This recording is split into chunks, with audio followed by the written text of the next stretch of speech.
There is a kind of suffering that almost nobody talks about honestly. Not because it is rare, but because the moment you describe it, people look at you like you are the problem. Have you ever walked into a room and instantly felt the lie before anyone spoke it? Have you ever looked at a smiling couple and felt, with disturbing clarity, that something between them was already dead? Have you ever sat in a meeting, at a family dinner, at a birthday party, at a church gathering, at a workplace celebration, and realized you were not seeing what others were seeing at all? You were seeing the performance. And behind the performance, you were seeing the strain, the resentment, the envy, the insecurity, the fear, the silent bargain everyone else had agreed to make. Because that is how society often works. Not through truth, but through choreography. Not through sincerity, but through mutual performance. Most people do not gather to reveal themselves. They gather to manage perception. They gather to protect appearances. They gather to keep the stage lights on and the curtains closed. And if you are the one person in the room who can feel the tension under the script, life becomes strange very quickly. This video is for that person. For the one who sees too much too early.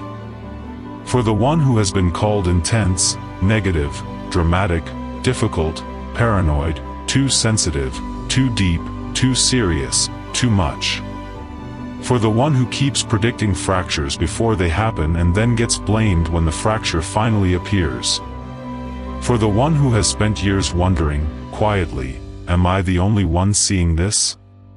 In this video, we are going to break down something Carl Jung understood with unusual depth: why some people seem to perceive psychological reality far more clearly than others, why that gift can become dangerous if it is not integrated, and what you must do if you want that perception to become strength instead of suffering. And stay with me until the end, because the final part is the part most people never hear. It is the difference between being destroyed by your perception, and becoming powerful enough to carry it without letting it consume you. Because seeing clearly is not always a blessing.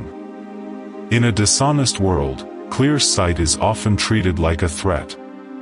And if you do not understand that, you will spend years blaming yourself for the discomfort your presence creates in others, when the real reason is much darker than that. The loneliness nobody knows how to name.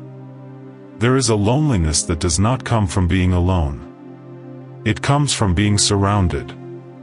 Surrounded by people, conversation, routine, normality, laughter, noise, movement, and yet feeling like you are standing in a different layer of reality from everyone else. As if the room is moving at one speed, and you are watching it all in slow motion. As if everyone else is listening to the words, while you are hearing the cracks inside the words. As if everyone else is reacting to what is being said, while you are reacting to what is being concealed. That kind of loneliness is hard to explain because it does not look dramatic from the outside. From the outside, you are just sitting at the table. You are just showing up for work. You are just attending the dinner. You are just nodding during the conversation. But internally, something very different is happening. You are noticing the husband who keeps joking too much because he is trying not to show how angry he is. You are noticing the woman who speaks with perfect confidence but keeps tightening her jaw every time a certain topic comes up. You are noticing the friendly coworker whose kindness feels a little too polished, a little too strategic, a little too controlled. You are noticing the friend who says, "I'm happy for you," while carrying the unmistakable sting of comparison in their voice. You are noticing who dominates, who collapses, who performs strength, who hides shame, who wants approval, who resents needing it. And the hardest part is often not the seeing itself. It is what happens when you realize no one wants it named. Or worse, everyone already feels it at some level, but there is a silent agreement in place that nobody will touch it. Carl Jung spent much of his life studying precisely these kinds of inner realities. He was deeply interested in those who did not move through life merely reacting to surfaces, but perceiving hidden patterns, unconscious tensions, symbolic undercurrents, and emotional truths that other people seemed either unable or unwilling to acknowledge. What he found was not simply sensitivity in the ordinary sense. It was something more unsettling than that. Something more powerful. And more dangerous. Because when your perception outpaces the emotional maturity of the people around you, life can become psychologically brutal. The woman who couldn't stop seeing. Jung encountered this pattern in different forms across many patients, but one early case captured something essential. He described a woman who was highly intelligent, deeply introverted, and profoundly burdened, not because her life was obviously catastrophic, but because she could not stop perceiving the hidden emotional reality beneath ordinary social situations. Imagine what that kind of life feels like in real terms. You go to a dinner party. Everyone is dressed well. The food is warm. The glasses are filled. The conversation sounds pleasant. But within minutes, you can feel which couple is nearing collapse. You can feel which person in the room is performing success while privately unraveling. You can feel the strange deadness behind someone's smile. You can feel the silent hostility hidden under polished manners. Then you go to work the next day. A manager gives a confident speech. Everyone nods. But your body already knows what your mouth cannot yet prove: something is off. Something underneath the culture is unstable. The incentives are crooked. The trust is thin. The smiling language is covering fear. Then a friend tells you about their new relationship, and even while they describe all the good signs, you feel a quiet alarm rising in you. Not because you are cynical. Not because you want something to be wrong. But because something in their tone, the pacing of their story, the emptiness beneath the excitement, the way they defend something that was never questioned, you can feel it. And here is where the suffering begins. You try to say something gently. Not dramatically. Not arrogantly. Not as a verdict, just as a concern. And people push back. They tell you that you are overthinking. They tell you that you are too negative. They tell you that you always make things heavy. They accuse you of projecting. They say you read too much into everything. They act as if your clarity is cruelty. Over time, many people like this stop speaking. Not because they stop seeing, but because they learn the social cost of speaking what others are invested in avoiding. They become quieter. More selective. More inward. The world starts to feel theatrical. Not in an artistic sense, but in a disturbing one. Like most social life is an elaborate effort to protect the illusion of stability. And they begin to feel like unwilling witnesses trapped behind the curtain, watching everyone perform normalcy while the structure underneath quietly shakes. Jung did not see this as simple pathology. He did not reduce it to paranoia, depression, or anxiety, even though those often developed around it. What he believed he was seeing was a person whose perceptual capacity had become sharper than their ability to participate comfortably in ordinary collective life. That distinction matters. Because when society cannot explain your experience, it usually pathologizes it. And when you hear that diagnosis often enough, you begin to internalize it. You start asking not, what am I perceiving? But, what is wrong with me? That question has broken a lot of people. Sensitivity is not the same as clear perception. One of the most important distinctions in this entire conversation is the difference between emotional sensitivity and deep psychological perception. They are related. But they are not identical. A sensitive person feels more intensely. They are emotionally affected by tone, conflict, rejection, disappointment, beauty, tenderness.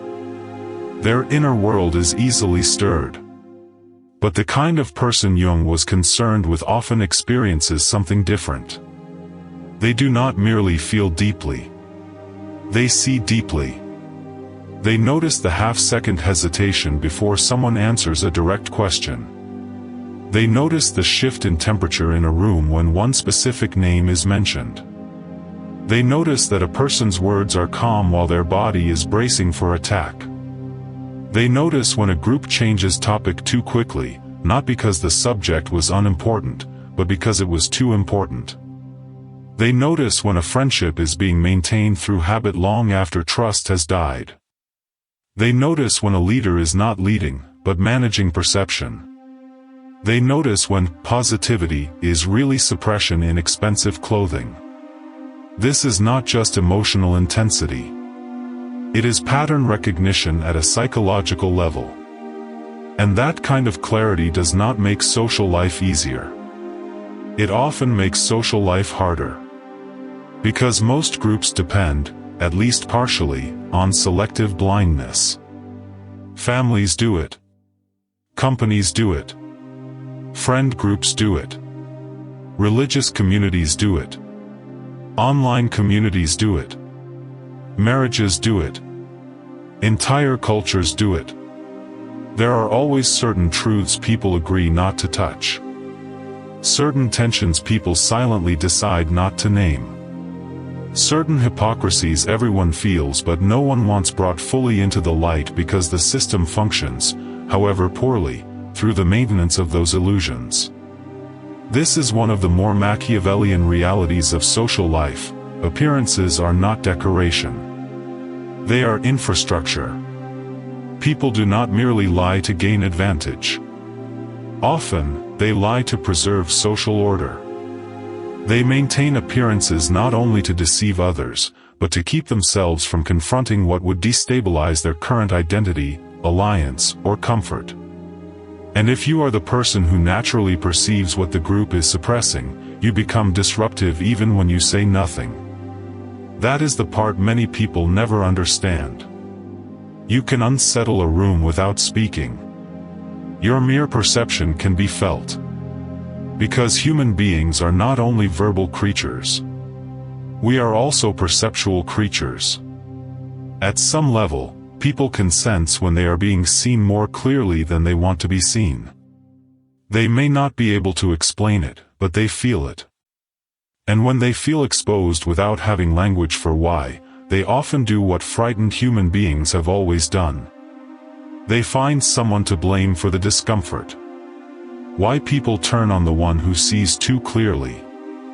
Jung's language for this was shadow projection. The shadow, in Jungian thought, is everything in us that we have pushed out of conscious identity. The envy we deny. The selfishness we justify. The manipulation we rename as necessity. The insecurity we hide behind status. The resentment we bury under politeness.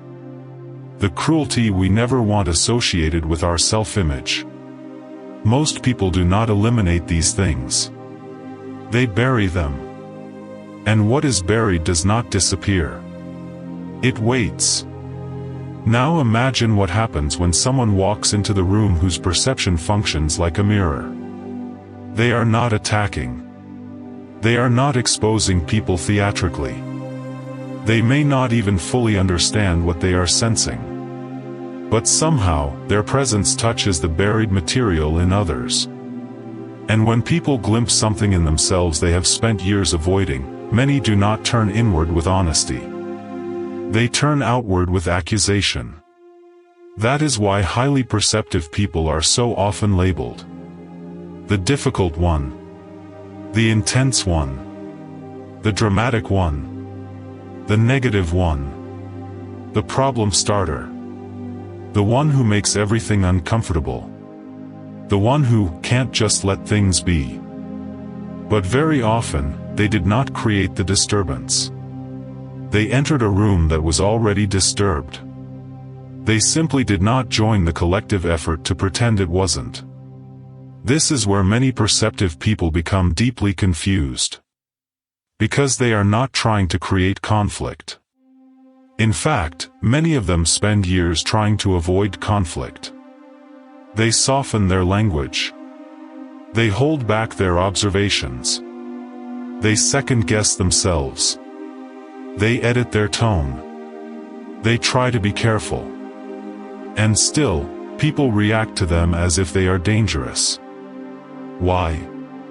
Because truth is not only resisted when it is spoken harshly. It is resisted whenever it threatens the arrangements people use to protect their self-concept. That is a dark social fact. And if you do not understand it, you will keep thinking the rejection you receive is proof that your perception is broken. When in many cases, it is proof that your perception is working. The 4 ways this gift tends to show up. Jung did not treat this kind of perception as a single flat category. He noticed that it could appear in different dominant patterns, each with its own strengths, suffering, and distortions. Understanding these patterns matters because 2 people may both see too much, but the burden does not land in the same place for both of them. 1. The feeling perceiver. This person does not simply notice emotional pain. They absorb it. When someone nearby is carrying grief, tension, anger, despair, shame, or panic, the feeling perceiver does not merely observe it from a distance. They feel it as if it has crossed the boundary and entered their own system. They walk into a room feeling relatively normal and walk out heavy, agitated, drained, confused, or low, without always knowing why. They may spend years believing they are moody, unstable, overly sensitive, or difficult, when in reality they are often carrying emotional material that was never fully theirs to begin with. Think about everyday life for someone like this. They go to a family holiday gathering and feel strangely exhausted afterward, even though nothing big happened. But what happened internally was enormous: unspoken resentment between siblings, disappointment between spouses, rivalry disguised as teasing, parental control disguised as concern, loneliness disguised as busyness. None of it was said directly. Yet all of it was felt.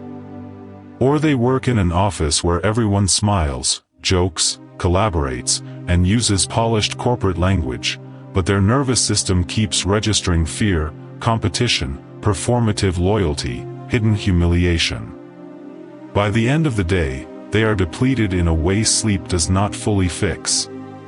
The danger for this type is emotional contamination. They lose track of where they end and the room begins. Their empathy becomes porous. And without boundaries, empathy becomes injury. 2. The thinking perceiver. This person experiences the gift as pattern recognition and structural clarity. They see where things are going. They watch a relationship and quietly recognize the fracture line before anyone else admits it exists. They enter a company and sense within days whether the culture is healthy, predatory, unstable, or hollow. They listen to how someone speaks and, from seemingly tiny fragments, form an accurate psychological read long before they can formally justify it. This type often appears calm, observant, private, and almost unnervingly accurate. But the burden here is not emotional flooding as much as anticipatory grief. Because seeing patterns early is painful. You see the breakup before the engagement photos are posted. You see the betrayal before the celebration dinner. You see the collapse before the applause stops.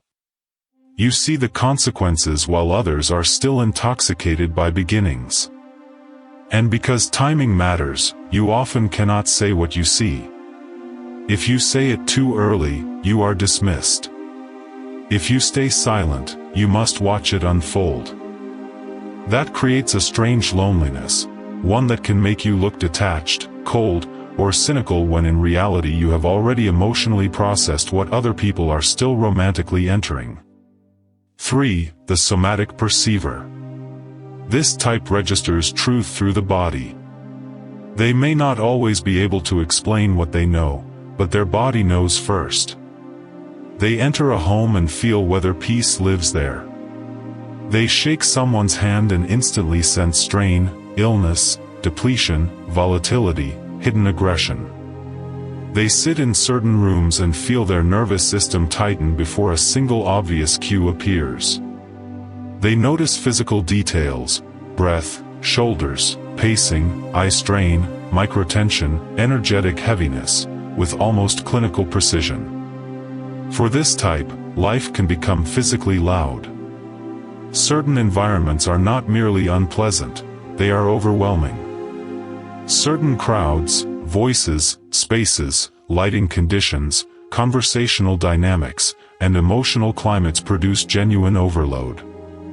They are often dismissed as high maintenance, fragile, or overly reactive because other people do not understand how much information their body is processing beneath conscious language. The danger here is chronic dysregulation. When the body is constantly used as a receiver without adequate grounding, exhaustion becomes a lifestyle.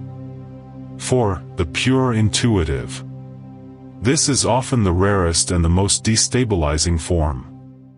The pure intuitive knows, but cannot always explain how they know. They have accurate impressions, warnings, realizations, and insights that arrive whole, sudden, and difficult to translate. They may feel pulled away from certain people for reasons they cannot logically defend. They may sense danger in a situation that appears perfectly normal on paper. They may recognize the real motive under someone's polished language without being able to point to a single obvious piece of evidence. And because modern culture worships linear explanation, this type is especially vulnerable to self-doubt. They know what they know. Then they doubt what they know. Then reality confirms what they knew. Then they still doubt themselves the next time. Without a framework, they can spend years believing there is something irrational or unstable about them, when in fact their perceptual channel is simply less verbal, less sequential, less easy to defend in public language. The danger here is suppression. And when deep intuition is suppressed for too long, the self begins to split. One part keeps knowing. The other part keeps denying. That internal conflict can become brutal. Why this gift becomes dangerous? Jung was not fascinated by this phenomenon in a romantic way. He was concerned by it. Because perception without integration is not liberation. It is exposure. He identified several outcomes that become especially dangerous when a person carries unusual perceptual depth without developing a conscious relationship to it. First, chronic isolation. Not the noble solitude chosen by a person who values silence. Something sadder than that. This is the isolation of feeling psychologically untranslated. You learn how to act normal. You learn how to speak the social language. You learn when to smile, when to nod, when to simplify, when to withhold, when to make yourself easier to digest. But inwardly, you feel unknown. You sit in conversations translating yourself downward so others will not recoil. You tell 30% of the truth because 100% would be too much for the room. You pretend not to notice what you noticed because naming it would rearrange the energy. You perform ordinary awareness while living with extraordinary perception. That performance is exhausting. And the real wound is not always that people reject the real you. Sometimes it is that they never even meet the real you because you learn too early that being fully perceptive around unready people comes with social penalties. Over time, that can create a low, persistent despair. Not dramatic. Not cinematic. Just grinding. The despair of living among others while rarely feeling met. Second, psychological destabilization. When you continuously absorb unconscious material from other people and your environment without clear inner boundaries, the line between self and other can begin to erode. Where did this feeling come from? Is this mine? Did this start in me? Did it begin when I entered this room? Why do I feel full of someone else's shame? Why am I carrying tension that does not fit my actual day? If those questions are never addressed, perception becomes overload. From the outside, this can look like anxiety, depression, dissociation, overwhelm, emotional volatility, or even something more severe. But Jung believed that in some cases, the mechanism underneath was not simple pathology. It was perceptual inundation combined with weak boundaries. He used the term participation mystique to describe a state in which the boundaries between the individual psyche and the surrounding psychic environment become too permeable. And this is one of the hidden risks of deep perception. If you do not know how to stand on your own ground, the world starts entering you faster than you can metabolize it. Third, the prophet complex. This may be the most subtle trap of all. When you are right often enough, especially after being dismissed repeatedly, a temptation appears. A dark temptation. You begin by quietly observing. Then you get ignored. Then reality proves you right. Then it happens again. And again. And again. Eventually, the ego steps in and says, "Maybe I am the only one who sees clearly. Maybe everyone else is asleep. Maybe I am different. Maybe I am beyond them." This is where perception starts to rot. You stop offering observations as possibilities and start delivering them as judgments. You stop staying curious and start becoming certain. You stop witnessing and start identifying with the role of the one who knows. Jung considered this extremely dangerous. Because the moment your identity fuses with your clarity loses its cleanliness. It gets contaminated by vanity, superiority, resentment, woundedness, and unconscious self-inflation. The person who once saw sharply now sees through the distortion of self-importance. And history is full of brilliant people destroyed not by their insight, but by their inability to hold that insight without worshipping it. To see deeply is not the same as being above error. To sense hidden dynamics is not the same as becoming a judge over humanity. If you do not understand that, your gift can become a weapon against yourself. The world does not reward clear sight as much as people think. One of the most painful illusions many perceptive people carry is the belief that if they are accurate enough, honest enough, clear enough, reality will eventually reward them automatically. Sometimes it does. But not quickly. And not cleanly. Because society often protects what is useful, not what is true. People often defend what preserves identity, status, alliance, comfort, or illusion, not what brings them into direct contact with reality. This is where a Machiavellian reading of human behavior becomes useful, not as cynicism for its own sake, but as protection against naivety. Most people do not resist truth because they have carefully reasoned against it. They resist truth because truth threatens arrangement. Arrangement with a spouse. Arrangement with a boss. Arrangement with an image. Arrangement with a group. Arrangement with a fragile self-concept they cannot afford to lose. That means your ability to see clearly does not automatically make you persuasive. Sometimes it makes you inconvenient. And if you do not learn this, you may waste years trying to force insight into spaces that are structured to reject it. Not every room deserves your deepest perception. Not every person has earned your clearest honesty. Not every truth must be spoken at full intensity the moment you detect it. That is not cowardice. That is discipline. A Stoic understands timing. A strategist understands consequence. A mature perceiver learns both. Jung's answer was not suppression, it was integration. Jung did not believe the answer was to dull your perception so that other people would feel less threatened. He believed the work was deeper than that. The question is not, how do I become less perceptive? The question is, how do I become strong enough, clear enough, and grounded enough to carry what I perceive without being ruled by it? His answer was individuation. A conscious relationship with your inner life. A disciplined separation between what is yours and what is not. A willingness to confront your own shadow so that your perceptions are not polluted by unexamined projections. A mature structure capable of seeing without collapsing, feeling without drowning, understanding without grandiosity, and serving without self-erasure.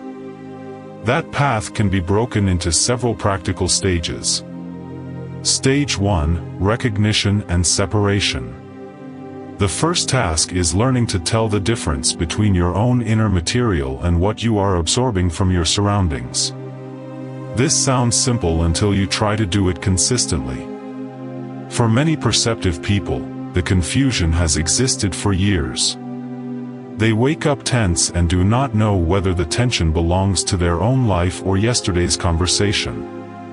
They feel heaviness and cannot tell whether it came from their own unresolved fear or the emotional atmosphere of the room they just left.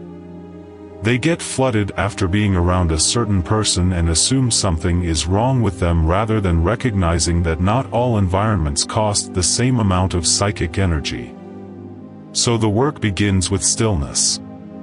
Deliberate stillness. Daily stillness. Not endless scrolling. Not background noise. Not passive distraction.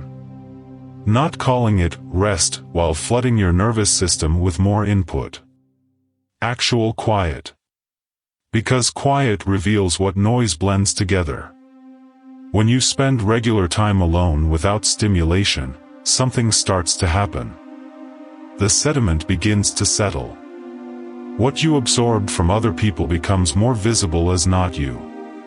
Your own voice, which may have been buried beneath the constant weather of others, starts to return. A useful question during this stage is, when did this feeling begin? Before the call? After the meeting? Before I entered that house? After I read that message? Is this emotion native to me right now, or did I pick it up in contact with someone else's unprocessed reality? This is not guesswork.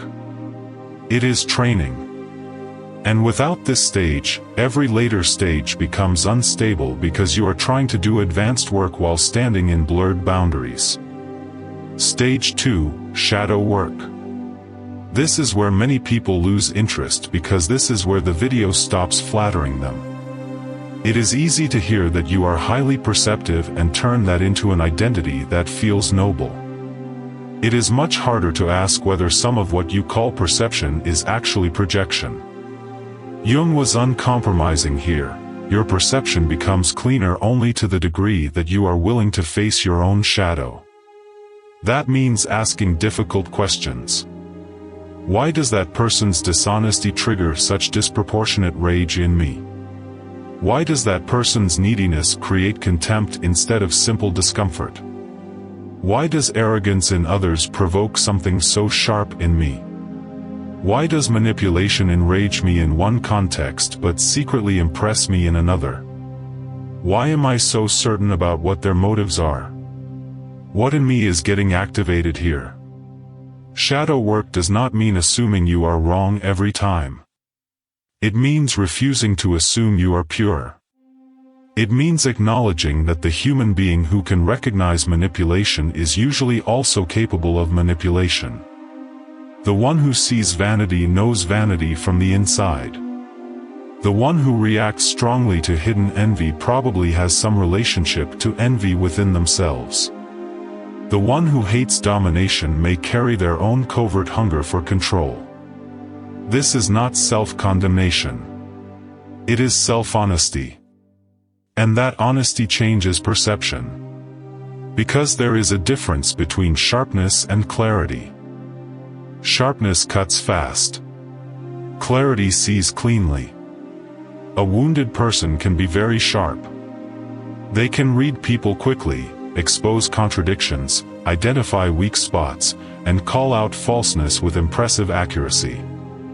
But if that sharpness is contaminated by unresolved pain, it does not heal.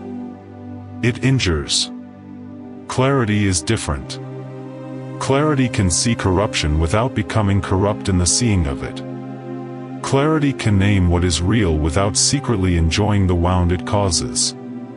Clarity can remain truthful without becoming theatrical, inflated, or cruel.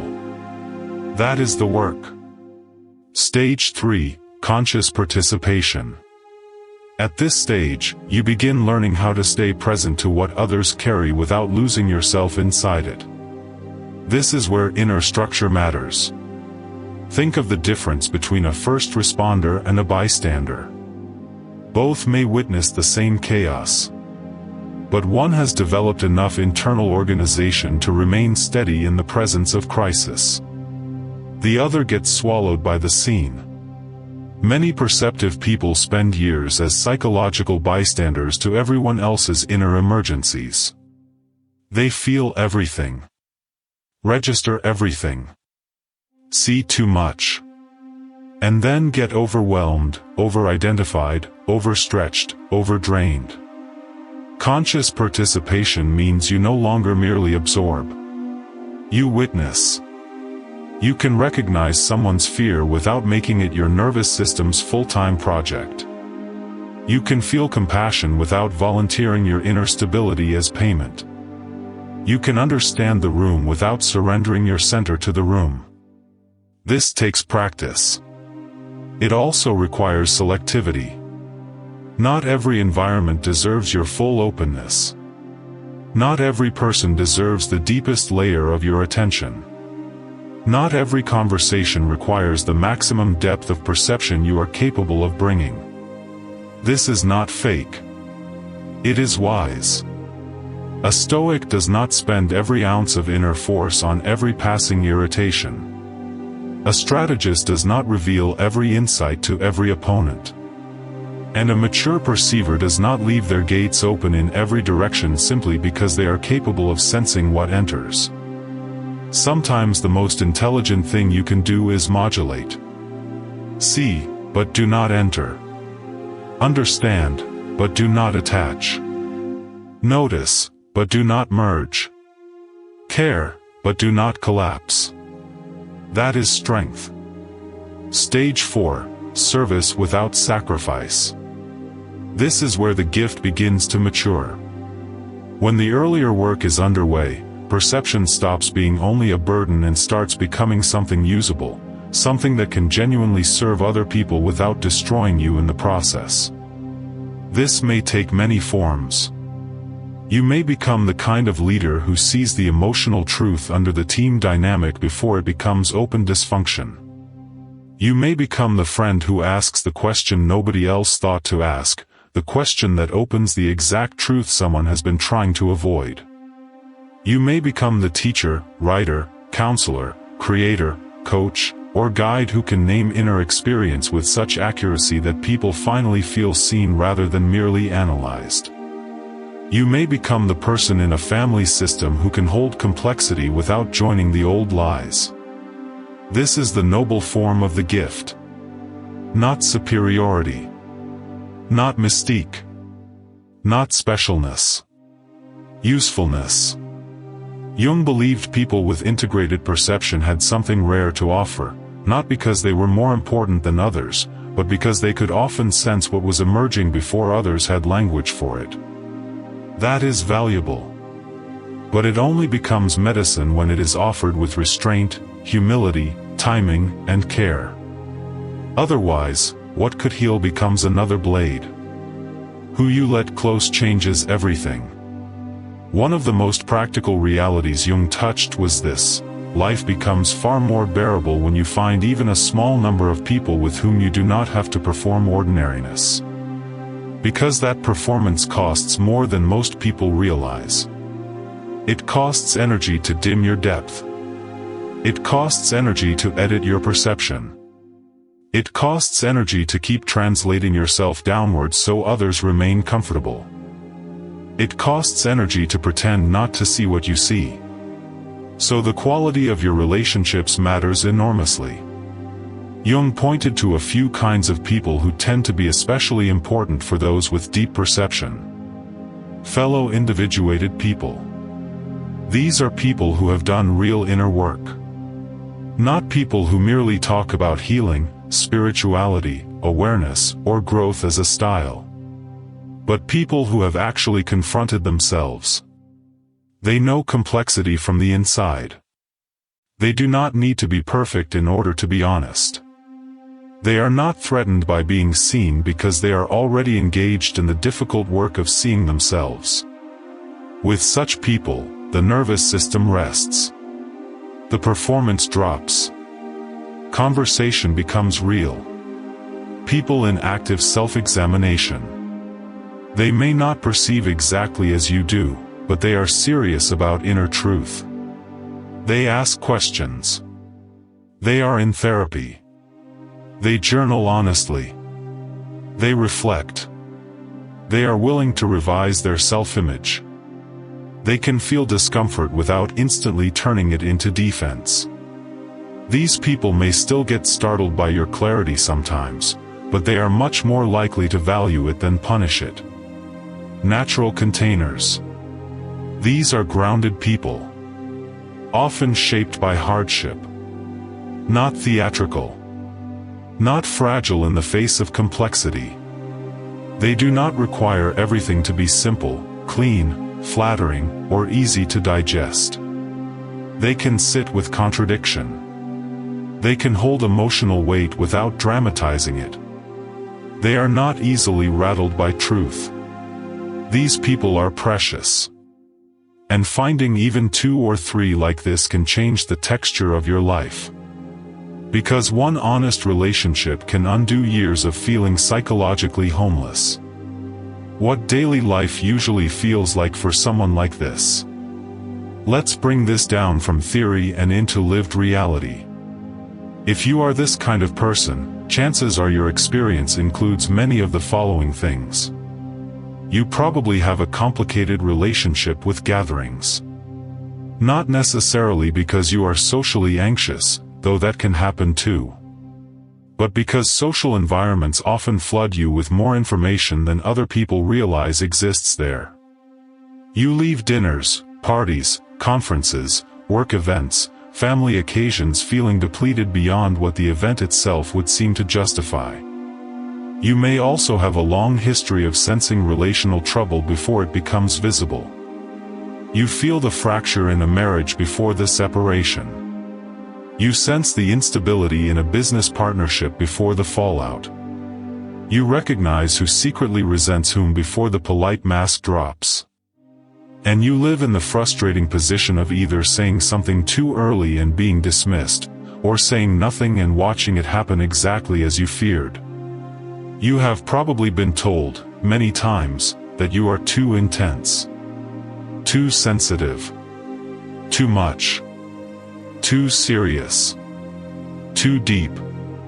Too negative. Too analytical. Too suspicious. Too emotionally complicated. And perhaps the deepest wound is that a part of you has believed them. You have spent years wondering if maybe you really do make life harder than it needs to be. Maybe you really should lighten up. Maybe you really should stop reading into things. Maybe your nervous system is defective. Maybe your intuition is fear. Maybe your accuracy has just been anxiety in expensive language. But Jung would challenge that conclusion. Not by flattering you. By clarifying you. He would say, many people are not reacting to your malfunction. They are reacting to the discomfort of being seen more clearly than they are prepared to see themselves. That discomfort is real. But it is not evidence that you are broken. The historical pattern, clarity is usually unpopular before it becomes useful. Throughout history, those who named hidden tensions early were rarely welcomed for it in the beginning. That does not mean every misunderstood person is a visionary. Far from it. Many people confuse alienation with depth. Many confuse contrarianism with clarity. Many fall into the ego trap of assuming that because others resist them, they must therefore be right. No. The warning about the prophet complex remains essential. But there is still a truth here worth facing. Important clarity is often inconvenient before it is valued. Why? Because the collective rarely wants to meet its shadow on schedule. Families do not want to hear that the old pattern is still running the home. Companies do not want to hear that the culture is fear-based beneath the branding. Communities do not want to hear that their unity depends on silence about what everyone privately feels. Individuals do not want to hear that their strength is often defended fragility. So the one who sees early often pays first. This is why Jung's view matters so much. He did not cast the deeply perceptive person as a prophet or savior. He saw them more as a pioneer, someone who moves ahead of the collective into psychic territory others will eventually have to enter. Not because they are morally above everyone else, but because their nervous system, intuition, or psychological attention reaches certain truths earlier. That role carries cost. But it can also carry meaning. There are two futures for this gift. This is where everything turns. Because there is a version of this gift that destroys people. It is the version where you spend your life seeing clearly and suffering silently. Where you absorb what others will not process. Where you keep getting punished for noticing what was already there. Where you shrink your honesty to survive. Where your intuition gets buried under fatigue. Where your empathy has no borders. Where your clarity hardens into superiority. Where your loneliness slowly turns into numbness. A lot of people live there for years. But there is another version. A version where you learn the discipline of separation. Where you stop confusing your identity with your perception. Where you clean your lens through shadow work. Where you build enough inward structure to stay in contact with complexity without dissolving into it. Where you become selective with your depth, strategic with your honesty, grounded in your body, and faithful to reality without needing constant external validation. In that version, perception becomes less like an open wound and more like a trained instrument. You still see. You may always see. But now you are not at the mercy of what you see. That is the difference. What you need to hear most clearly. If you recognized yourself in this, I want to say something with precision. You are not weak because noise drains you. You are not unstable because environments affect you deeply. You are not dramatic because you notice tension early. You are not broken because surfaces fail to convince you. You are not wrong simply because others become uncomfortable around your perception. But you do have work to do. Real work. Not the glamorous work of calling yourself gifted. Not the egoic work of thinking you are more awake than everyone else. Not the lazy work of turning your wounds into a personality. The real work. The work of becoming equal to what you carry. The work of learning boundaries without becoming cold. The work of learning truth without theatricality. The work of learning clarity without contempt. The work of learning restraint without self-betrayal. The work of becoming so inwardly ordered that your perception serves life instead of eroding it. That is a Stoic task. To hold what is real without collapsing into reaction. To see the falseness of the crowd without becoming poisoned by hatred of the crowd. To understand the masks people wear without becoming obsessed with tearing every mask off. To remain anchored in your own discipline while others are driven by image, impulse, insecurity, and performance. And that is also, in a deeper sense, a strategic task. Because once you understand that much of social life is organized around avoidance, performance, and self-protection, you stop expecting unprepared people to welcome naked truth on first contact. You become wiser about timing, wiser about disclosure, wiser about where your depth belongs and where it will simply be wasted. Not every truth must be thrown. Some truths must be carried. Some must be timed. Some must be translated. Some must be lived before they are spoken. That is maturity. So if your whole life has felt like standing in rooms where something invisible was always happening beneath the visible, if you have spent years noticing what others deny, feeling what others suppress, sensing what others rationalize, and wondering whether that makes you damaged somehow, remember this. Your perception is not the enemy. Your lack of integration is the danger. The work is not to lower your frequency so the room can stay comfortable. The work is not to become smaller so other people can keep their illusions intact. The work is not to abandon what you know every time the crowd prefers appearance over truth. The work is to become strong enough to hold clear sight without being consumed by it. To become disciplined enough to separate what is yours from what is not. To become honest enough to face your own shadow before diagnosing everyone else's. To become wise enough to know where truth heals, where truth wounds, and where truth will simply be rejected because the listener is still more loyal to comfort than reality. To become steady enough that your presence no longer functions only as a mirror, but as a form of grounded medicine. That is not easy. It takes years. It takes humility. It takes restraint. It takes solitude. It takes courage. But it is possible. And if Jung was right, then those who do this work become something rare in any era. A person who can see what is actually happening, hold that truth without flinching, and offer it with enough wisdom that it does not land as injury, but as liberation. If this resonated with you, share it with someone who has always felt this but never had the language for it. Sometimes being named accurately is the first moment a person stops feeling alone inside themselves. And in the comments, tell me this honestly. Which pattern do you relate to most? The feeling perceiver, the thinking perceiver, the somatic perceiver, or the pure intuitive? I read them all.